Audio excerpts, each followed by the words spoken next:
வணக்கம், welcome to SheCooking. இன்னைக்கு பார்க்க போகிற ரெசிபி பேர் சப்பாத்தி நூடுல்ஸ்.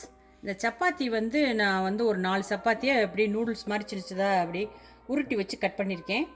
அப்புறம் அது கூட என்னென்ன போட போகிறேன்னா, 1 cup peas, 1 cup cabbage, 1 cup carrot, 1 cup green beans, 1 cup புதினா, மல்லித்தலை, கருவேப்பிலை 3 சேர்த்து எடுத்திருக்கேன்.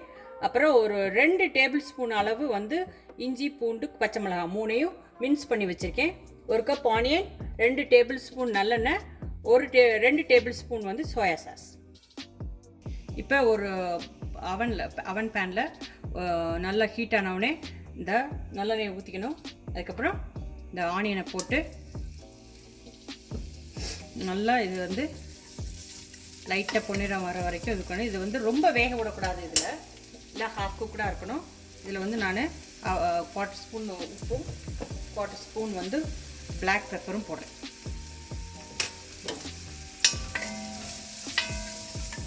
வெங்காயம் லைட்டாக வதங்கிடுச்சு. இது கூட இந்த மின்ஸ் பண்ண க்ரீன் சில்லி, ஜிஞ்சர் கார்லிக்கு இந்த 2 டேபிள் ஸ்பூன் அதையும் போட்டு இந்த லைட்டாக ரா ஸ்மெல் போகிற வரையும் லைட்டாக வதக்கிட்டு ஒரு 30 செகண்ட்ஸ் வதக்கினா போதும். அதுக்கப்புறம்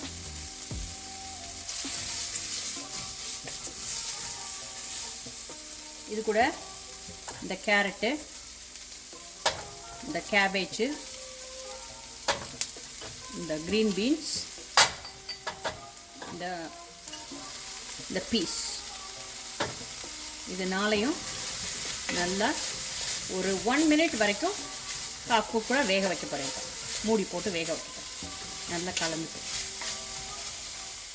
இப்போ 1 மினிட் ஆயிடுச்சு. மறுபடியும் நல்லா மிக்ஸ் பண்ணிக்கணும். மிக்ஸ் பண்ணிவிட்டு இந்த நூடுல்ஸாக வெட்டி வச்சுருக்க சப்பாத்தியை போட்டு அது கூட இந்த சோயா சாஸை ஊற்றிட்டு இந்த மல்லி, புதினா, கருவேப்பிலை போட்டுட்டு இதை நல்லா சப்பாத்தி இது இந்த வெஜிடபிளோடு நல்லா மிக்ஸ் பண்ணுற அளவு நல்லா கிண்டி விட்டுட்டு மறுபடியும் இதை 1 மினிட் வேக வைக்கணும்.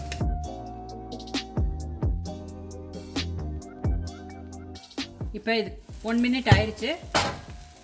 இது ஆல்மோஸ்ட் ரெடி ஆயிடுச்சு. மறுபடியும் ஒரு மிக்ஸ் பண்ணிவிட்டு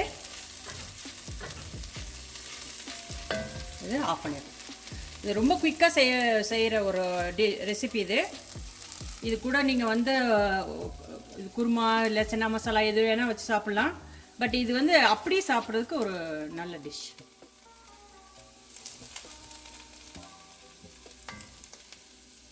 என்ஜாய்.